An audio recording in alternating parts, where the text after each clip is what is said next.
안녕하세요. 방랑자 둘리입니다. 오늘 제가 설명드릴 내용은 사실 되게 심플해요. 근데 좀 사실 뭐라 해야 되지? 약간 건드리기 좀 애매했던 그 약간 좀 자극적인 부분이거든요.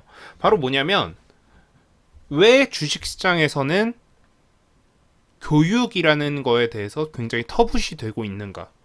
사실 우린 되게 많은 교육을 받고 살고 있어요. 뭐 악기도 배우셨을 거고 운동도 배우셨을 거고 뭐 초등학교, 중학교, 고등학교, 대학교 교육을 계속 받으면서 자라왔단 말이죠. 근데 이 주식 교육이라는 거에 대해서는 되게 약간 사기꾼 프레임이 있어요. 왜? 몇몇 실제 진짜 사기꾼들이 몇몇이 사기를 쳤기 때문에 그런 거거든요. 그런데 불구하고 여전히 주식시장에는 건전한 투자를 가르쳐주는 건전한 투자자들이 있죠. 뭐 예를 들어서 우리가 익히 알고 있는 가장 익히 알고 있는 사람으로는 워런 버핏이 있겠죠. 워런 버핏 같은 경우에는 가치 투자자로서 상대적으로 저평가되어 있고 이 회사가 성장성이 있다. 이 회사가 제조업 쪽에서 어느 정도 성장성이 있다라고 판단이 되면 과감하게 투자를 하는 것으로 유명하고요.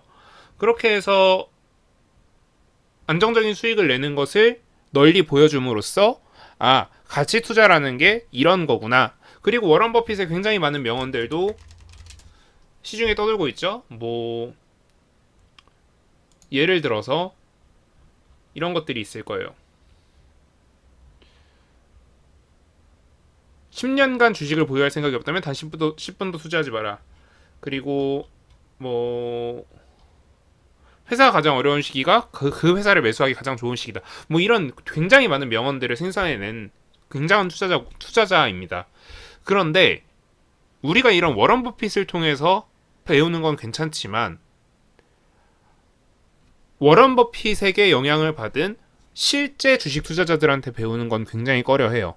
이게 마치 뭐랑 똑같냐면 수학의 정석을 쓴 홍성대 씨, 뭐 혹은 뭐 다른 좀 유명한 수학 교수 내지는 수학 강사한테 배우는 건 괜찮지만 동네 과외 선생님 혹은 앞, 압구정이나 대치동에 있는 수능 1타 강사들 이런 사람들한테 배우는 건 옳지 않다라고 말하는 거랑 굉장히 유사한 패턴이거든요.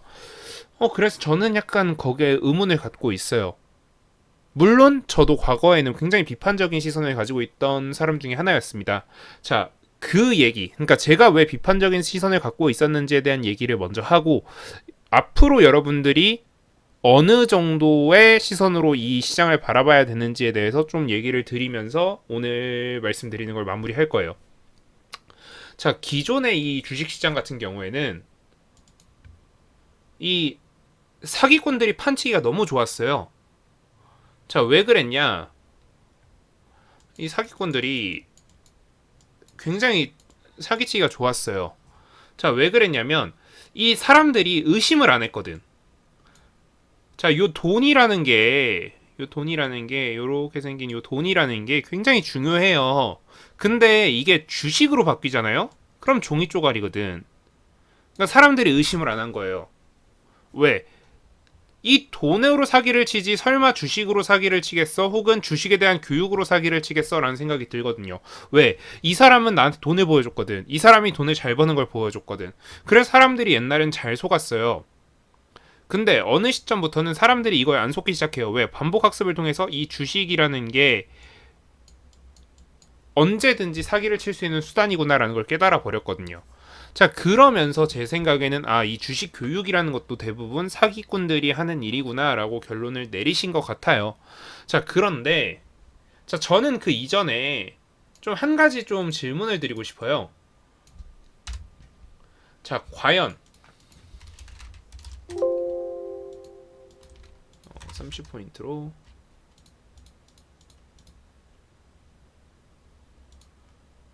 30포인트로 과연 주식을 교육한다는 것이 가능한 것인가? 자, 우리 주식 교육이라고 하면 대부분 어느 쪽에 초점이 맞춰져 있냐면 대부분 거의 99%까지는 아니고 한 90% 정도는 기법에 초점을 맞춰져 있어요. 기법. 매매 기법. 내가 어떻게 종목을 고르고 어떻게 팔고 어느 타점에서 사고 어느 타점에서 팔고 요거에 초점이 맞춰져 있어요. 그런데 사실 주식이라는 게요. 그런 게 아니에요. 자, 더 정확히는 그 매매 기법 이전에 선행하는 게 있어요. 자, 우리가 예를 들어서 뭐 피아니스트던 뭐 운동선수던 생각을 해봅시다. 자, 운동선수, 뭐 예를 들어서 축구선수로 따졌을 때 뭐 박지성, 크리스티아노 호날두, 뭐 리오넬 메시 요 세 선수들은 각자의 강점이 분명히 뚜렷하게 있는 선수들이고요.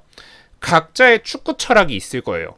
어떻게 공을 차야 잘 차는지, 어떻게 해야 좀 더 많은 골을 넣을 수 있는지, 그리고 어떻게 해야 상대 선수를 좀 더 괴롭게 할 수 있는지, 요런 축구 철학이 있을 거란 말이죠. 자, 그리고 마찬가지로 악기도 마찬가지예요. 우리가 어떤 피아니스트, 어떤 첼리스트, 어떤 바이올리니스트 그런 사람들한테 열광하는 이유는 뭐예요? 어떤 뭐 아이돌 그런 사람들한테 열광하는 이유가 뭐예요? 그 음악, 그 노래, 그리고 그 어떤 선율. 그런데 그 사람의 철학, 그 사람의 뭐 감정 이런 게 다 녹아있기 때문이라고요. 근데 우리가 매매 기법이라고 하면 이 사람의 철학이 아니라 그냥 진짜 이 사람의 기술이에요. 기술을 카피하는 건 아무런 의미가 없다고요. 근데 많은 그 강의들이 핵심이 이 기법에 초점을 맞춰져 있어요. 뭐 강의뿐만 아니라 사실 리딩도 마찬가지고요. 자, 그러니까 제가 사실 되게 부정적이었던 거예요. 왜? 주식의 핵심은 철학에 있는데 괜히 워렌 버핏 혹은 뭐 조지 소로스, 뭐 피터 린치 이런 전설적인 투자자들이 그런 좀 고전에 가까운 그런 책들을 권했던 이유가 당연히 다 있는 거라고요. 그런데 이 사기꾼들, 이 소위 그 전문가라고 하는 사기꾼들이 꼭 무슨 짓을 하냐면 그냥 기술적인 부분, 기술을 카피하고 그 기술 뭐 기술적 분석이다, 뭐 기본적 분석이다라고 하면서 그 철학이 아니라 그 기술만 전파를 했다고요. 자, 그러니까 어떻게 돼요? 나한테 맞지 않는 옷을 입은 거랑 똑같아요.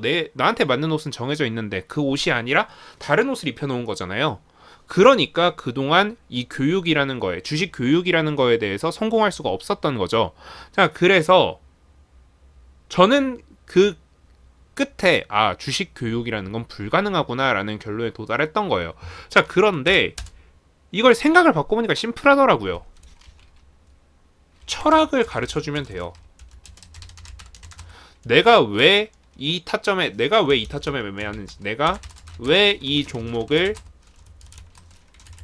사야 하는지, 내가 왜 이 타점에 매매하는지,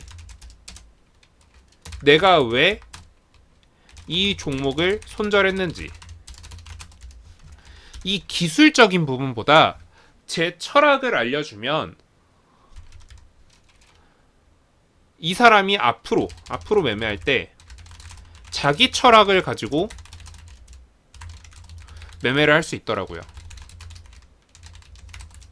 자, 그래서 제가 내린 결론은 이겁니다. 여러분들이 앞으로 주식시장에서 뭐 소위 전문가다라고 하는 사람들이 진짜인지 혹은 가짜인지를 판별하시기 위해서는 그 사람이 어떤 설명을 할 때 기술적인 부분을 가지고 설명을 하느냐. 그러니까 뭐 축구로 따지면 공 리프팅 하는 거, 공 리프팅 100번 하는 방법에 대해서 설명을 하느냐, 혹은 내가 왜 공 100번을 리프팅 해야 되고 그런 좀 더 디테일한 그런 섬세한 부분들까지 다뤄주느냐, 요걸 가지고 구분하시면 굉장히 심플할 것 같아요. 뭐 이 사람이 단타를 잘한대, 그리고 단타를 하는 방법에 대해서 알려줬단 말이죠. 근데 왜 단타를 해야 되는지, 왜 이 사람이 단타를 했는지, 왜 이 사람이 이 타점에 매매했는지 그걸 말하지 못한다면 그 사람은 10중 8구는 가짜일 겁니다. 그러니까 앞으로 여러분들이 뭐 유튜브가 됐건 뭐 실제로 여러분들이 뭐 앞으로 어떤 강의를 뭐 결제해서 보시던 뭐 어떤 책을 보시던 항상 제일 먼저 고려하셔야 될 거는, 제가 생각하기에는 그 사람의 철학이 어떻게 녹아들어 있는가, 그거를 꼭 살펴보셨으면 좋겠어요. 뭐 물론 그 사람의 철학대로 여러분들이 움직이라는 게 아니에요.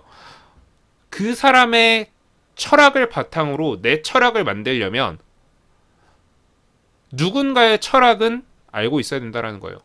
그러니까 나만의 어떤 특정한 철학을 확실하게 확고히 하려면 남이 어떤 방법으로 철학을 만들어 갔는지, 그 사람만의 아이덴티티를 만들어 갔는지에 대해서 살펴보셔야 될 필요가 있다라는 거죠.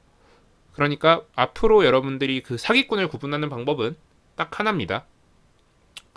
이 사람이 이 방법대로 하세요. 이 방법대로 하면 무조건 먹어요. 이 방법대로만 하시면 됩니다. 저만 따라 하세요. 라고 하는 사람들은 100% 사기꾼이고요. 저는 이렇게 했고 여러분들도 스스로의 어떤 철학을 만들어 보세요.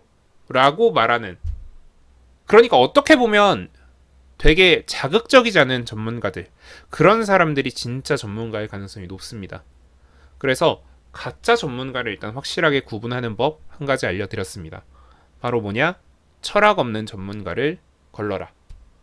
네, 오늘 제가 설명드리는 거는 이 정도로 마무리하면 될 것 같고요. 네, 뭐 다음 영상으로 찾아뵙도록 하겠습니다. 영상 잘 시청하셨으면 구독, 좋아요 부탁드립니다. 감사합니다.